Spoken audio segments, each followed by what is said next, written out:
Karl Panzram's earliest memories were not of warmth, family, or security, but of the cold press of the Minnesota wind against a boy's thin skin and the harder, more merciless press of fists, straps, and discipline that masqueraded as order. Before he would call himself the man who hated the human race, he was simply Karl, the last of 8 children born into a house where survival came before affection and where silence was not a form of peace but of warning.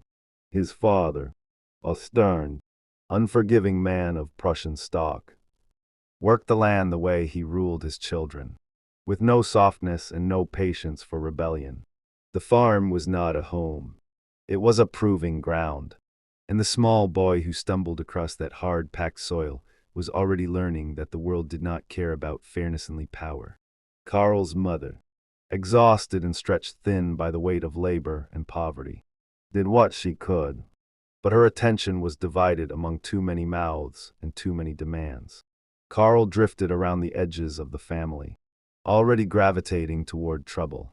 As a child, he stole apples from neighbors' orchards, then tools, then anything that wasn't bolted down. There was a wildness in him that adults mistook for mischief, but it ran deeper, even at a young age. Karl felt himself pushing against something invisible but real, some unspoken rule that life was supposed to be endured, not questioned. He questioned it anyway, and each answer the world gave came in the form of a blow. By age 8, he was already familiar with the inside of correctional buildings. His first arrest came not from a grand act of theft, but from an accumulation of petty crimes, a village's irritation, and a teacher's insistence that the boy be straightened out. Straightening out, in that era, meant being handed over to the grim machinery of the juvenile justice system, a machinery that had little interest in reform and endless interest in obedience. Young Karl found himself processed like livestock into a reform school that towered over the countryside like a fortress built to swallow misbehaving children whole. Inside, he learned the truth of institutions. They do not protect the weak. They feed on them. Guards barked orders with the same flat tone they used to discuss weather. Punishment came swiftly and creatively. Children disappeared into basement rooms and came out different, quieter, with eyes dulled. Karl went into that school mischievous, unruly, and defiant. He came out enraged. What adults saw as the correction of a troublesome child was, in reality, the forging of a hatred so deep it would one day echo across decades and continents. He ran away at 12. His small frame thin from underfeeding, and his back marked by the hands of the men who claimed to teach discipline. Once free, he wandered for days, sleeping under bridges or in the shelter of hay bales when lucky. Hunger and desperation pushed him to steal again, and the cycle repeated. Capture, punishment, escape. Each time he was returned, he received a fresh reminder that pain was the language of authority. But punishment only sharpened his resolve and deepened his belief that the world was the enemy. When he finally fled for good, hopping freight trains like a half-starved ghost clinging to the underside of America, Karl encountered the world of hobos, drifters, and criminals who rode the rails. The men he met were rough, transient figures hardened by life on the move. Some taught him small tricks of survival. Others took advantage of the boy in ways that left emotional scars far deeper than the welts of leather straps. For Karl, trust already had no place in his vocabulary, but these encounters eliminated even the hint of it. He would later say that every wrong done to him became a seed of hatred by the time he was a teenager. There were already forests growing inside him. By age 14, he was drifting between cities, stealing whatever he could to survive, frequently arrested, frequently beaten. The world of the early 1900s was not kind to vagrants, especially young ones, and Karl became well acquainted with jails. It was in these early cells that he began to understand the cruel alchemy of imprisonment. Take a broken boy, isolate him, abuse him, then release him with deeper anger and fewer options. It was not rehabilitation, but refinement. The cruelty he experienced did not crush him, it condensed him. One of the first major turning points in his life came when he enlisted in the army. He lied about his age, as many desperate boys did, hoping that maybe a uniform would grant him the structure had never had. Instead, he lasted only a short time before predictably colliding with authority. He stole from the barracks, disobeyed orders, and eventually found himself court-martialed. His sentence: a long stretch in the military prison at Fort Leavenworth, one of the harshest in the country. If discipline had not molded Carl before, Leavenworth ensured that no trace of softness would survive. The guards there were not men who believed in reform. They believed in conformity, every prisoner bent to the will of the system. Hard labor, isolation cells, and deliberate humiliation were routine. Carl, whose life had already conditioned him to expect brutality, recognized Leavenworth as a distillation of everything he hated about humanity. But instead of being cowed, he sharpened inward. He observed, he endured, and he fed his growing conviction that cruelty was the natural state of the world. Years later, he would say that Leavenworth taught him to hate with a fury that burned like the sun. When he was finally released, the world had not changed then, neither had he, except to grow more dangerous. He roamed through states like a shadow, leaving behind a trail of burglaries, assault, and arson. He did not steal out of necessity anymore. He stole because it felt like taking something back from a society that had cheated him since birth. In moments of rare self-reflection, he wondered if he was becoming the exact kind of monster the reformers had warned him about. But the thought never troubled him. If anything, it satisfied him. Monsters, after all, inspired fear. Fear was power. It wasn't long before he began using aliases: Jefferson Baldwin, John O'Leary, Jacqueline, names worn briefly like coats he discarded whenever they no longer fit. Under each identity, he committed crimes with escalating boldness. Burglary became routine. Robbery came next. Then came acts of violence that were not just impulsive but calculated.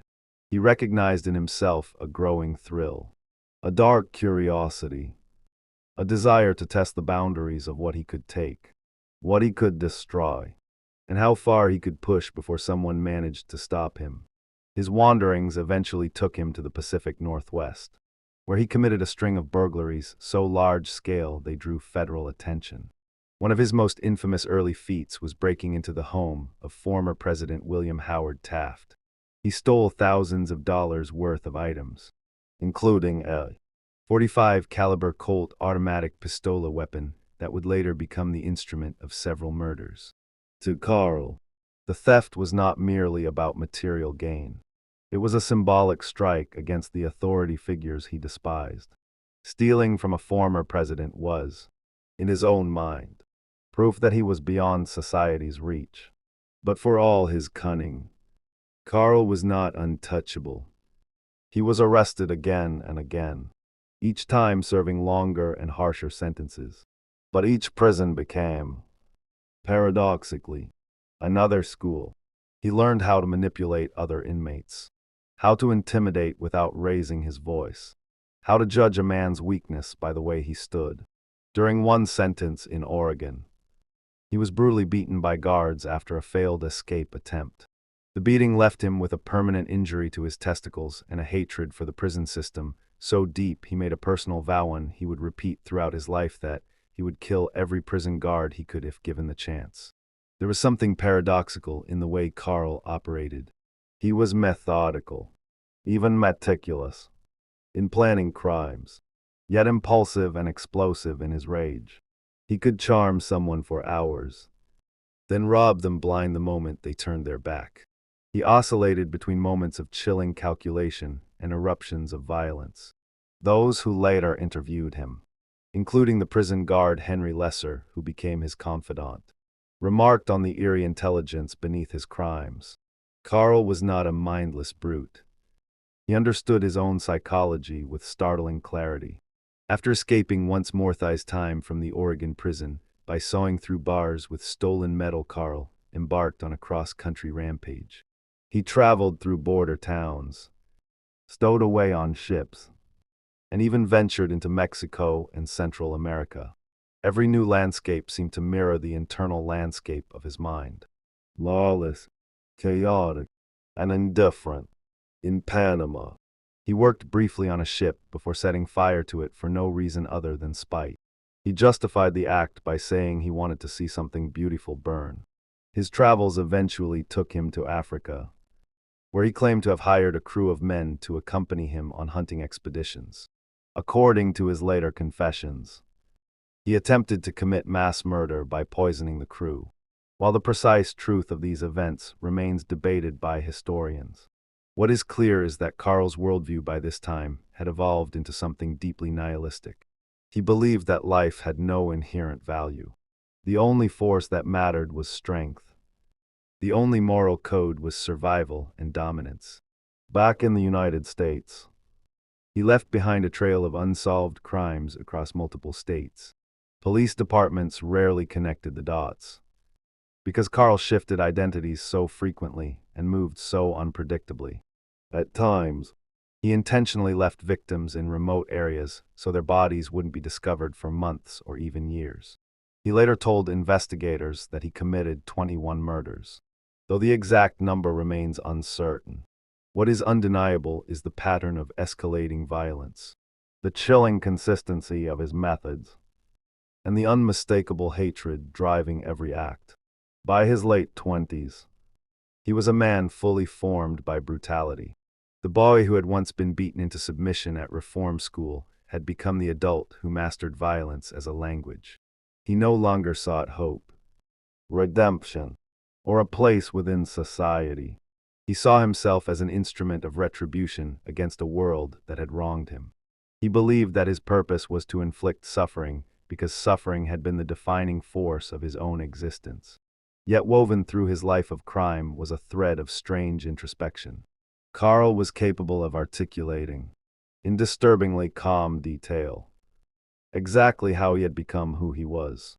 He did not blame alcohol, poverty, or bad influences. He blamed people at the collective human race. He believed humanity was inherently cruel and hypocritical, and he saw himself as merely returning the cruelty he had received.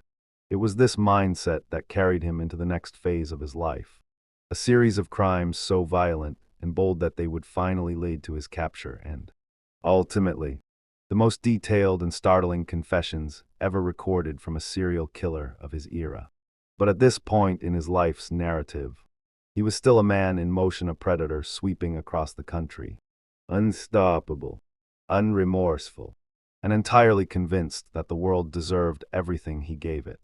And as he would later write, with chilling certainty, every act of violence he committed felt to him like balancing an old, festering score.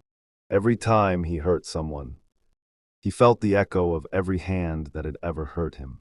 It was not forgiveness he sought, nor understanding. It was vindication and destruction.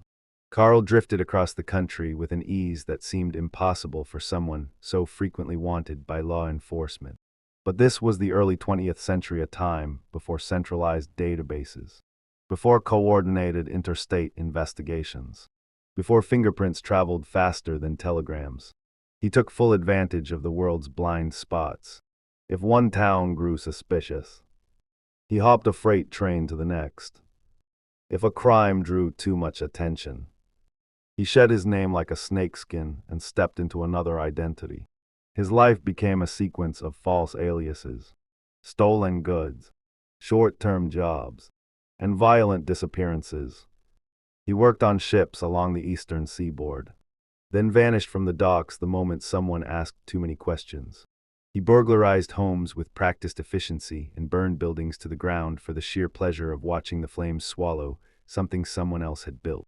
He spent nights in cheap flopphouses or in abandoned barns, always carrying with him the steel certainty that he could not be caught unless he allowed it. For years, that certainty seemed justified. But beneath the constant movement, something darker was growing. His crimes were no longer simply acts of retaliation or rebellion, they were becoming expressions of his identity. In the shadowed corners of train stations or along the dusty roads of the Midwest, he committed assaults that left victims traumatized or dead. His violence was no longer reactive but intentional, shaped by a philosophy that had hardened with age. The human race was a plague, and he was merely returning the disease. One of the earliest and most chilling displays of this mindset emerged when he traveled through New York, then into Connecticut. By this point, he had stolen William Howard Taft's .45 pistol and carried it with him like an extension of himself. With it, he committed a series of crimes that would later be tied to him only through his own confessions. He stalked men near waterfronts, coaxed them with friendly conversation, then turned on them with lethal precision. These killings were not driven by panic or furthy, were driven by control. The intoxicating realization that he could decide whether someone lived or died. He drifted south into Philadelphia, then westward again. He rode trains for days, stealing food when knighted, beating fellow drifters when he felt the slightest provocation. Violence for Carl was not a last resort, it was a familiar companion. On more than one occasion, he boasted, he threw men off moving trains simply because they irritated him. His hatred didn't discriminate. It didn't need a reason. It was, to him, the natural order of things. Eventually, he traveled back toward the Great Lakes region, where he committed one of his most notorious and less disputed murders. He met a young man near Salem, Massachusetts, who likely thought Carl was just another wanderer looking for camaraderie.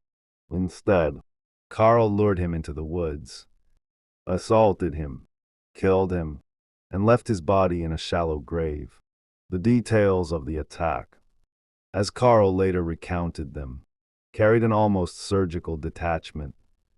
He described the murder not as an act of passion, but as an experiment in domination.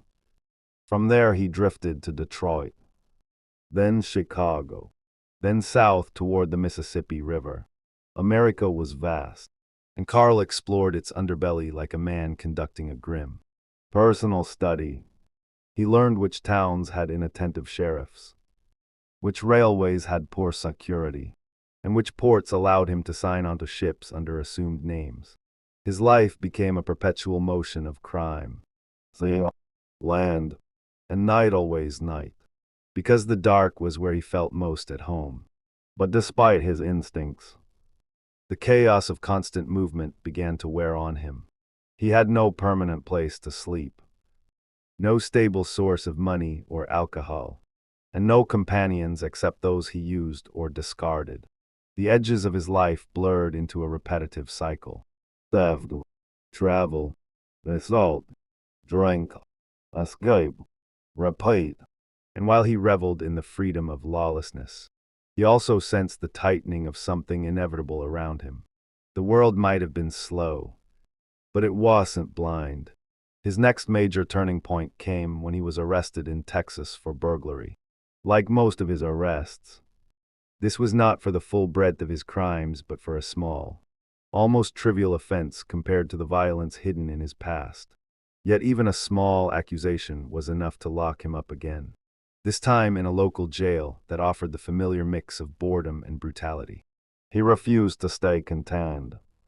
Within days, he broke out, slipping through a window after bending the bars with stolen tools. He fled north again, eventually ending up in Kansas City, where he committed yet another burglaris's time at a railway station. He was caught again and sentenced to prison once more. But this was no ordinary jail. This was the beginning of a cycle that would trap him more securely than any set of iron bars. Each time he was imprisoned, he grew angrier, more dangerous, more determined to make society pay. Each time he escaped or was released, the bitterness fermented into something even more lethal. His next imprisonment came at the Montana State Prison after an arrest for theft. Here, Carl encountered a new depth of institutional cruelty. Guards beat inmates with rubber hoses, forced them into solitary confinement for days without light, and used food deprivation as punishment. Carl recognized the pattern immediately. Another place where power fed on fear. But instead of submitting, he adapted, he observed, he planned.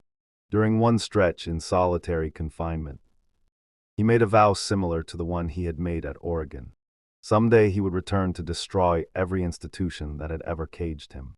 He fantasized about burning prisons to the ground with the guards still inside. He imagined building a machine gun and mowing down crowds in the streets. These fantasies were not fleeting thoughts brought on by confinement. They were seeds of intention. And Carl's intentions, once planted, tended to grow. He escaped Montana as well, using methods that bordered on the unbelievable outsmarting guards, bribing fellow inmates, or simply exploiting weaknesses in the prison layout. He described some of these escapes in letters years later with a kind of dark pride, noting that a cage is only as strong as the man it tries to hold. Once free, he resumed his wandering, heading first into Washington state, then down to California. It was in California that he committed several assaults on railroad workers, leaving them injured on the tracks. Again, these crimes went unlinked to him because he disappeared before law enforcement even realized a pattern was forming. He drifted south into Mexico.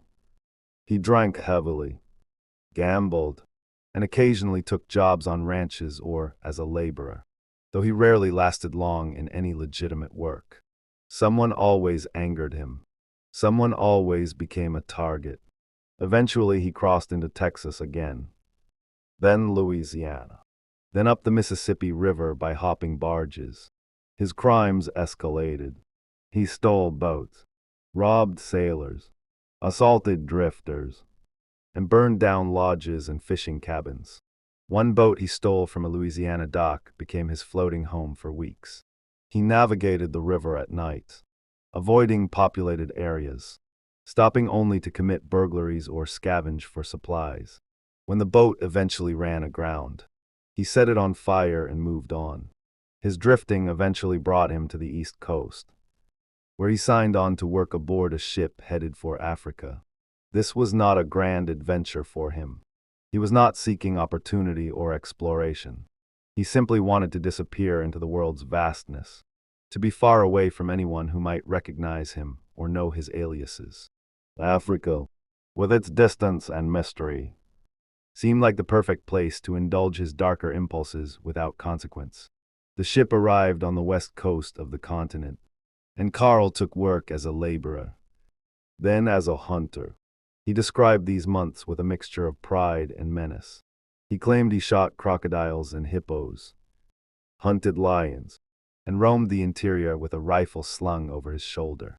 He also claimed to have used poisoned alcohol to kill several native workers, though historians debate the truth of these statements, noting that Carl had a tendency to exaggerate, but whether or not the murders happened exactly as he described, his intent was unmistakable. He wanted to portray himself as capable of mass killing and as someone who believed human lives, especially the lives of those he viewed as beneath him, had no value. After months in Africa, he returned to the United States with a renewed vigor for destruction. He stole a yacht in Providence, Rhode Island, a bold act even for him. He lured several boys aboard with promises of adventure, then assaulted them and killed at least one before sinking the boat. He would later recount the details of this episode with such cold detachment that even seasoned prison officials struggled to understand how a man could narrate such horror without the faintest flicker of remorse. This period of his life marked by the yacht murder, the African expedition, and the countless assaults across the states represented the peak of his unchecked violence. Carl was no longer a criminal driven by desperation or retaliation. He was a predator shaped entirely by a life of brutality. He had become the embodiment of his own philosophy. that the world was a hostile place and that only the cruelest survived. But even predators make mistakes. Even the most elusive wanderer eventually stumbles. And for Carl, that mistake came in 1928 in Washington. When he broke into a house and stole a few items, including a watch. It was a minor crime compared to the atrocities in his past, but it would be the burglary that finally ended his freedom. He was arrested after attempting to pawn the stolen watch. The pawn shop owner recognized it and notified the police. Carl tried to fight the officers, but he was outnumbered and subdued. Under his alias, John O'Leary was booked and held in the jail. The police at first believed they had captured a small-time burglar. They had no idea that the man in their custody was one of the most violent criminals of the century. But Carl knew. He understood that the net had finally closed.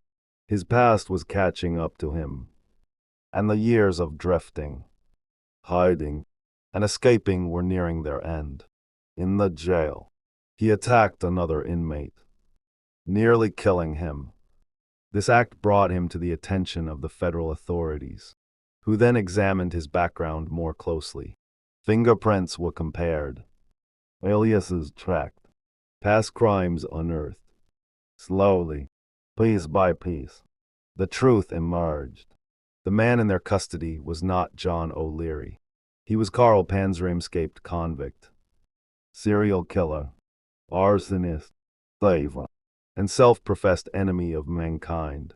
For the first time in decades, Carl was truly trapped. And it was in this confinement, under the looming weight of his own monstrous reputation, that he encountered an unexpected figure. A young, soft-spoken prison guard named Henry Lesser. A man whose presence would lead Carl to do something he had never done before, tell his entire story. Henry Lesser was unlike any man Carl had ever encountered inside a prison. Lesser did not speak with the clipped brutality of guards who viewed inmates as livestock. He spoke softly, almost awkwardly, and he treated prisoners with something Carl had never known from authority: basic human decency. It confused him. It angered him. And slowly, unwillingly, it disarmed him. Lesser first noticed Carl because he seemed different from the others, quieter at times, more intense, more coiled with a kind of internal lightning. Most inmates postured or begged. Carl simply existed, radiating menace like heat. But when Lesser spoke to him, Carl answered without sarcasm or threat. There was an odd spark of mutual recognition, as if both men on a hardened criminal. The other, a young guard, could see something honest in the other. The turning point came when Lesser slipped Carl $1 to buy tobacco, violating prison regulations. It was a gesture so small, so ordinary, yet so extraordinary to Carl that it shook loose a crack in a wall built from decades of hatred.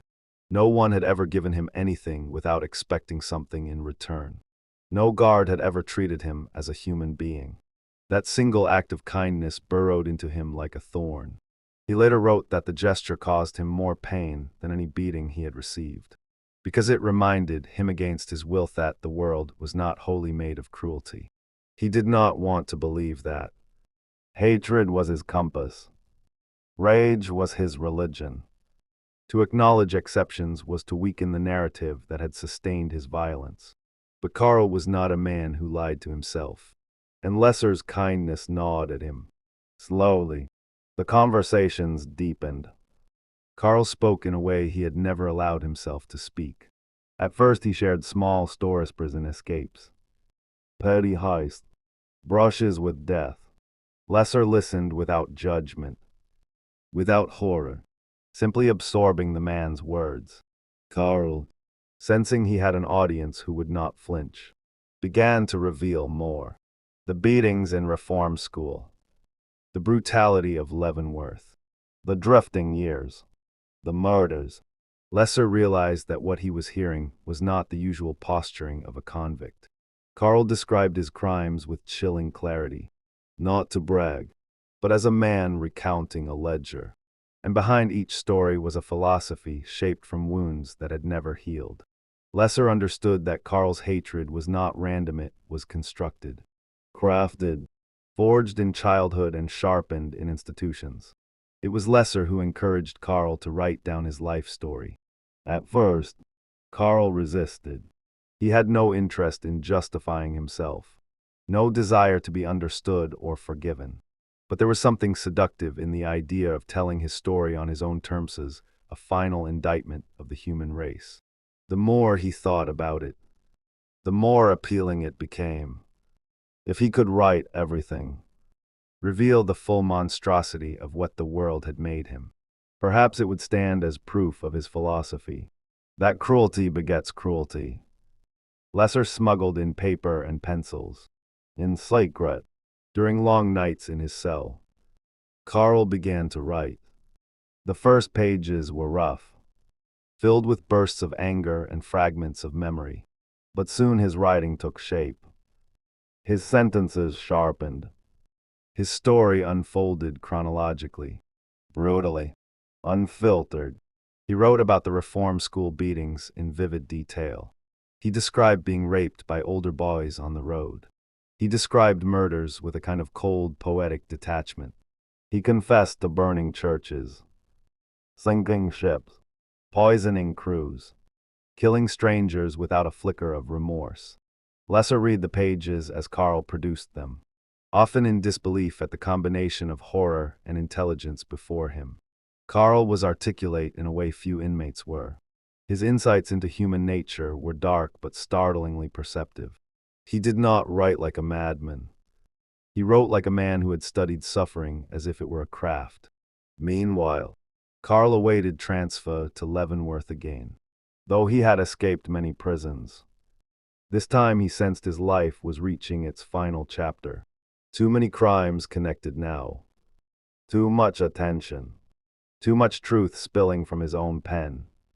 When he arrived at Leavenworth in 1929, he knew exactly what awaited him. Confinement, surveillance, hostility. But he also knew something else was finished running. He had spent his entire life fighting institutions, fleeing from them, burning them, outsmarting them. Now, older and exhausted, he embraced the inevitability of the end. If anything, he looked forward to it. His fatal act at Leavenworth came not out of surprise or impulse.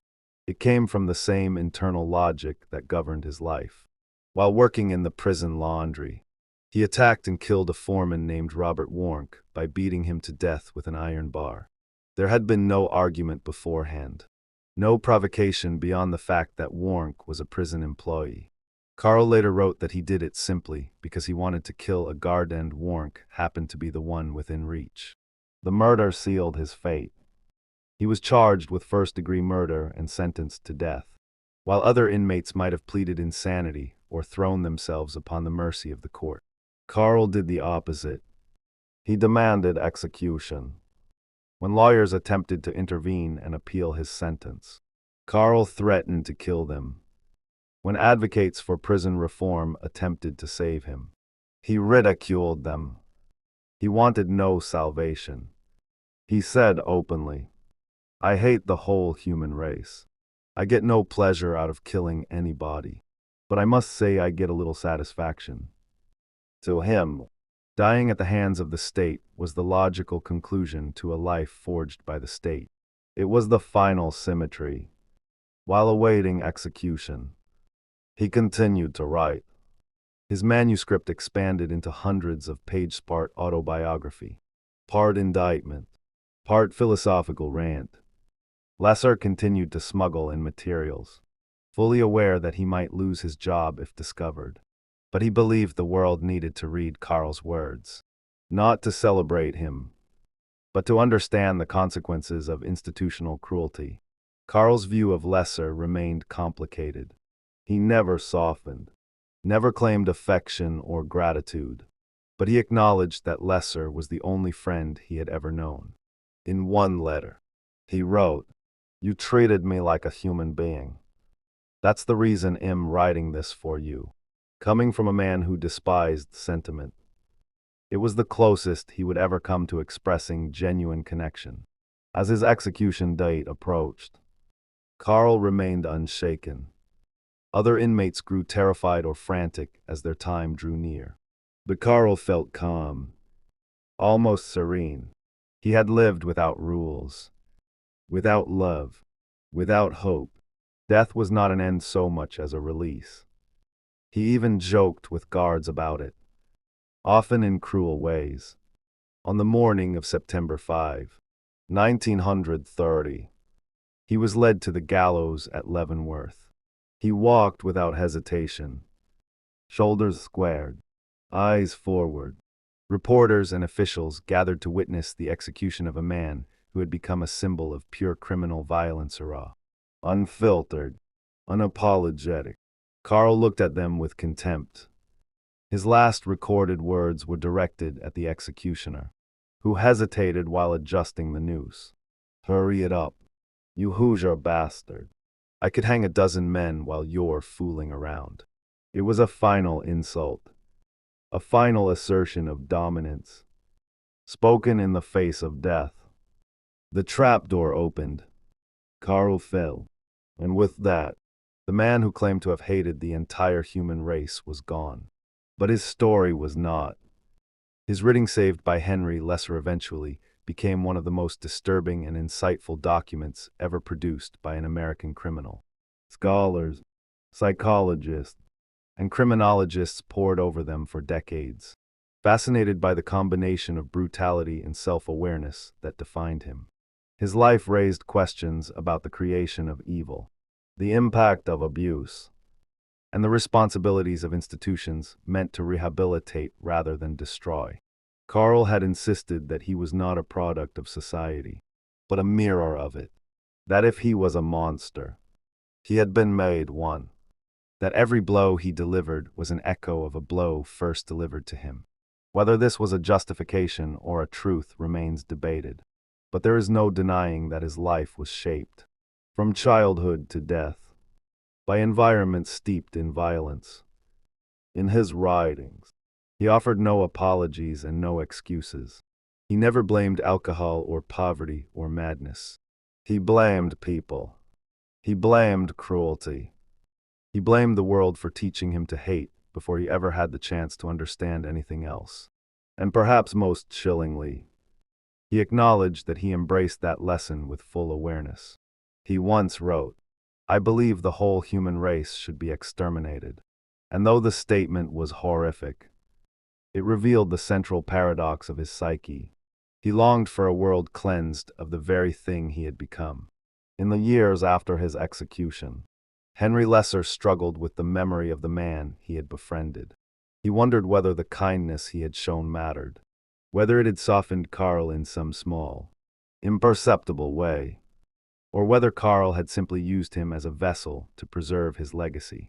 Lesser ultimately believed that even the most monstrous men are not born in a vacuum, that understanding someone like Carl is essential not for sympathy, but for recognition of how easily cruelty can perpetuate itself. Carl's manuscripts were eventually published, allowing the world to hear his voice exactly as he wanted it heard. Unfiltered, brutal, reflective. Readers found themselves fascinated not because Carl sought redemption, but because he rejected it so completely. He presented himself as the consequence of human failure that happens when a child is shown only violence and grows into it like a second skin. He understood himself more deeply than most people ever do. He saw clearly the arc of his life, from abused child to vengeful adult, from petty thief to execution-bound killer, and he believed every step along that arc had been inevitable. His story would come to stand as a grim monument to the destructive potential of hatred both inflicted and received. It illuminated the darkest corners of human nature, not to excuse them, but to reveal them. And in doing so, it left behind a haunting question. If Carl Panzram had been treated with kindness from the beginning, could anything have been different? Carl himself would have answered immediately, no. But Henry Lesser and many who studied Panzram afterward believed otherwise. They believed he was not born evil, but shaped, sculpted by a world that refused to see him as anything but trouble, then punished him violently for fitting the role. In the end, Karl's life was a tragedy on every level. A tragedy for his victims, a tragedy for the institutions that failed so catastrophically, and even strangely a tragedy for the boy he once was. A boy who never had a chance to become anything other than what he did. His story lingers because it forces us to confront uncomfortable truths. It reminds us that monsters are not made in an instant, they are assembled slowly, piece by piece, by hands that seldom realize what they are building. It reminds us that cruelty breeds cruelty, that hatred multiplies, that brutality echoes across generations if no one breaks the cycle. And it leaves us with the chilling certainty that Karl Panzram, in all his violence and fury, understood this better than anyone. He embraced the darkness the world offered him, and he returned it with interest. And in doing so, he etched his name into the history of American crime, not as a mystery, not as a puzzle to be solved, but as a mirror held up to the darkest possibilities of humanity.